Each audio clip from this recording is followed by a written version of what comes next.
Or actually, I think it's the theme with technology. Yeah. Sorry about this. It looks like my Chrome's deciding not to respond just as I hit that share button. You are not alone. That happened a couple times yesterday. All right, I'm just going to close this and go ahead and restart. Not a problem.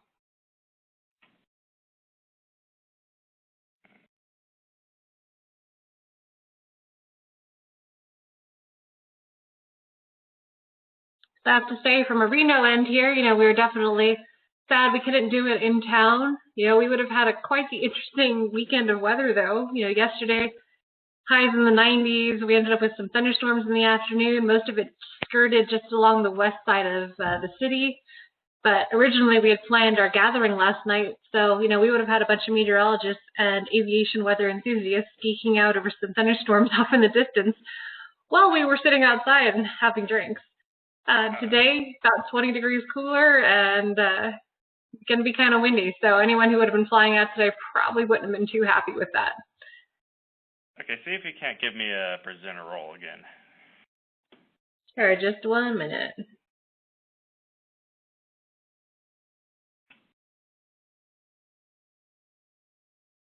All right, let me go back here for you.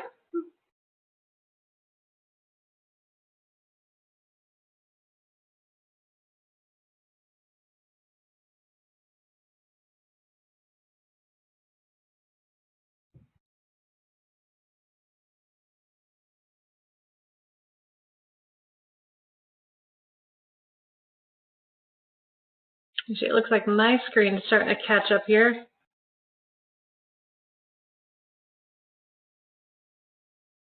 All right, let me just find you on my list. Okay, you should be getting past the presenter role. All right.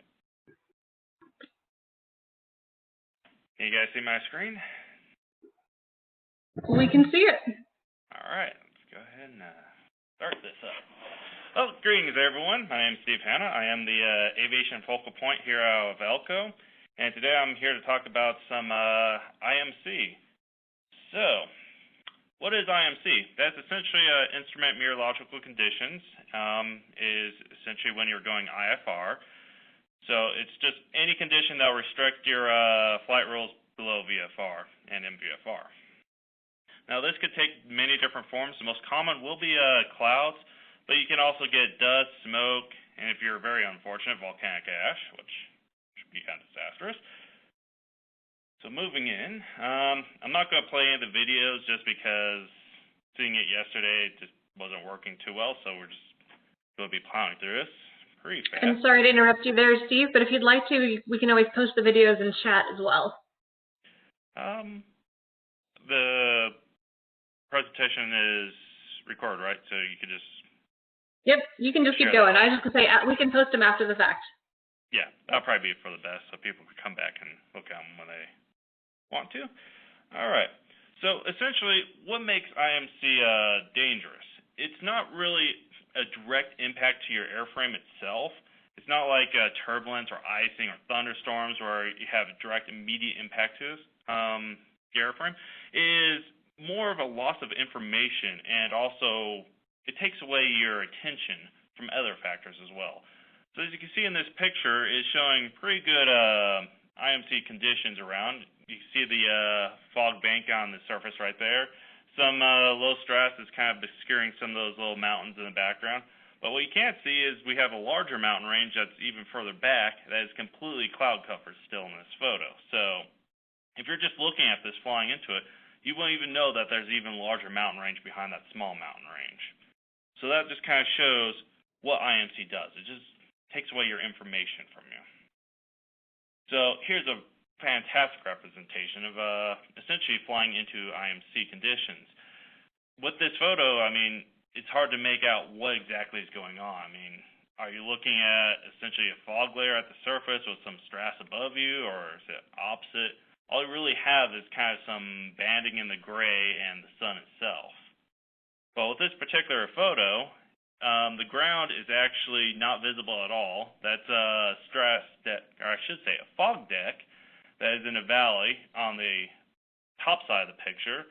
There is that little gray band. That is no more than kind of obscured snow mountains.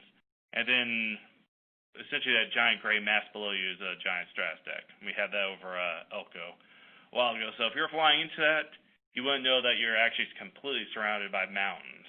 So this shows you how dangerous IMC can be.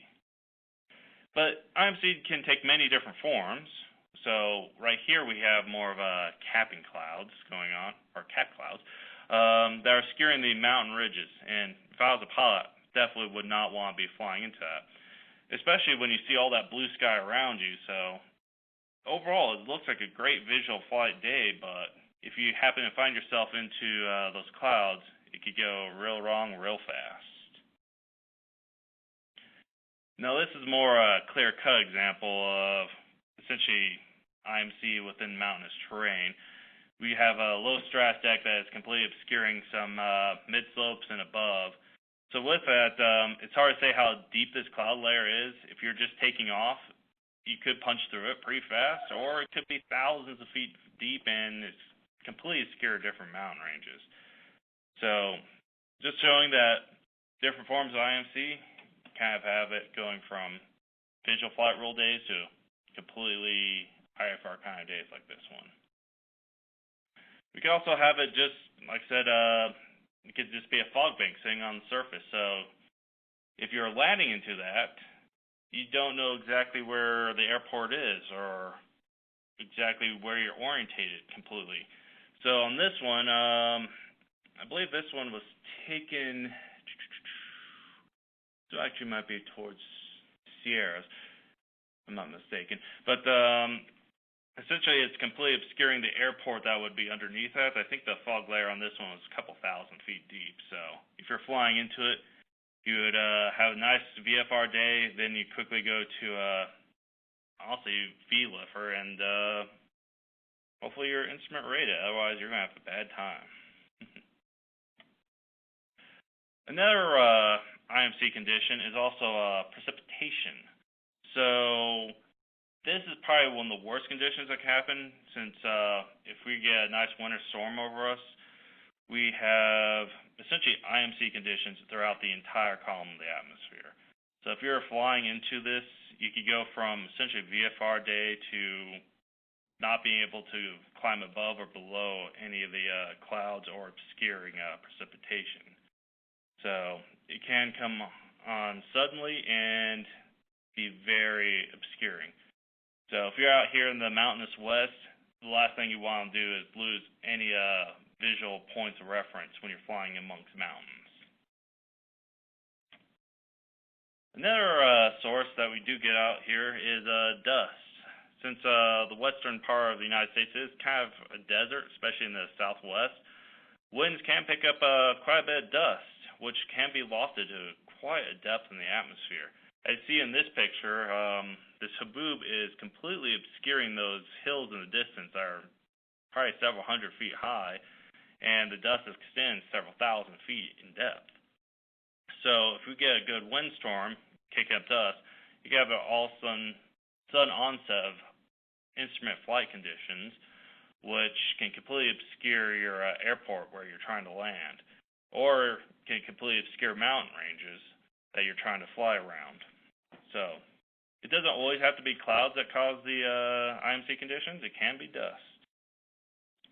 And another thing, and this got alluded to earlier, is we do get a lot of fires out here in the west.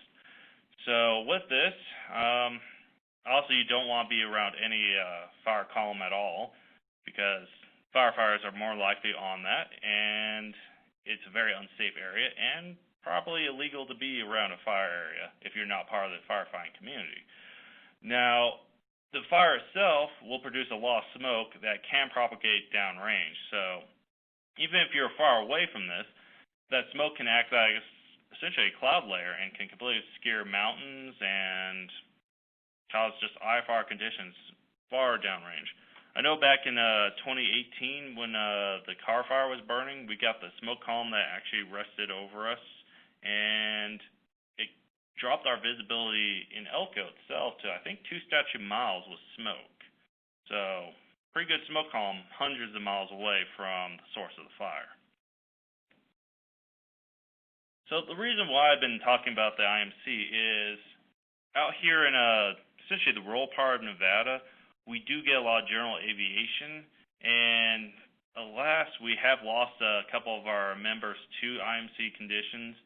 The first one was N917SR. That was a flight that was going into, I believe, Idaho, when they encountered essentially a cold front that was slowly moving through our area, and they tried to divert to Ely, but they got caught up in the snow squall that was along the cold front, and that completely obscured them pretty much to almost zero visibility. So, if I could go back real fast, they essentially encountered conditions not too dissimilar to this right here. And they missed the airport and ended up crashing on a mountainside and sadly lost their lives. The other one would be N54857. This one's a bit different in that the pilot went over the Ruby Mountains, which is one of our larger mountain ranges, and encountered essentially a large area of stable wave clouds that had turbulent conditions along with icing. He decided to divert away from this, but ended up being distracted by the IMC and get caught into essentially a turbulent eddy as he was trying to divert around the mountains, which caused him to lose altitude and hit the mountains themselves. So you have to kind of be safe to avoid IMC. You can't essentially lose all of your concentration when you're looking at IMC. Otherwise, you can run into other hazards that can cause dangerous situations on your aircraft. So, essentially, I talked about IMC. Let's talk about how you could kind of keep safe from it. We have many different resources that are available to you as a pilot. One of the biggest and probably the most useful is the Aviation Weather Center itself. I won't actually go to the website because that might cause the presentation to crash on me. So essentially, you have many different resources here. You could get different tasks, observations, PIREPs, all good resources to see if clouds are in your area or are expected to come into your area. You can also get SIGMET, AirMets, and all the wonderful data that you could use. Here's just some screen capture of stuff I grabbed for this presentation. Essentially, the one on the left is the observation. That is what the ASOS is picking up. It's not the best in the universe because you can have approaching clouds that haven't been captured yet, so it might not be capturing the entire environment. We don't exactly have webcams out here either, so not the best situation in that regard. But you can also look at the tasks to see if we are expecting any clouds to come into the area as well. And you can kind of use those to gauge if you should fly for the day or use this airport as your primary or backup site to land at. Another tool that you can use is the aviation models themselves. These do require a little skill. Thankfully, I believe, I'm pulling a blank on his name. Anyway, our second presenter of the day did go over some of the ways to interpret the model data itself. So there's a little skill involved into using them, but they can be a good resource to use to see if you are going to have any obscuring conditions for the day. Here's just a screen capture of some of the ceilings that was going through our area. On this one, you can see that we're expecting ceilings at 30,000 to, I believe, even down to 5,000 feet AGL. And really, the cloud layers didn't shift. It was actually the mountains around that caused that shift in the elevation on this. So it just actually highlights our terrain with a consistent cloud height deck. So one of those tricks of the model you have to kind of learn to fully get the benefit out of it. But it is an available resource for you. Another feature is the satellite. This can show you real-time data of where all the clouds are and what is currently going on. And there's, once again, kind of some skill involved to fully get as much useful information as you can out of it. here's an example on essentially the same image. The left one is the natural color RGB, so it just shows you where all the clouds are. The one on the right is a false image. It's, I believe, the day cloud phase distinction. With this one, you're actually able to see better kind of what levels these clouds can be sitting at.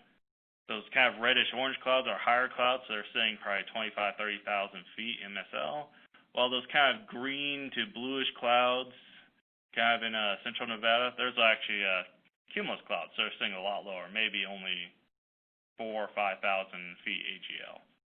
So definitely a lot of different products that are available for you to use. And I do have all these linked on the presentation itself, so if you want to take a look, you can feel free to take a look at the end or send me any questions you have on that. Speaking of which, if there's any questions, I can answer them. If not, be safe and have fun flying. Thank you so much, Steve. Checking here to see if there are any questions. I'll just wait a minute to see if anyone enters any questions in chat.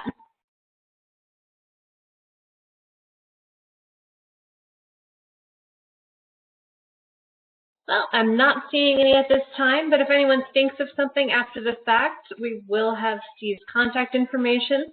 Again, thank you so much. And coming up next, we're going to be having Walt Rogers. I'm going to go ahead and get you set up there, Walt. Just 1 minute, please.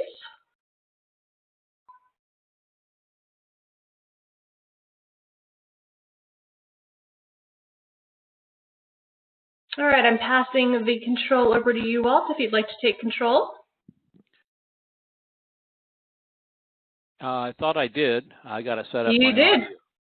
Your audio is good, and you have control. We see your screen. Oh, amazing. All right, Dawn. Thank you very much. Is this Dawn? Dawn and Sarah. Dawn, if you want to make sure it's recording, and Dan, I'll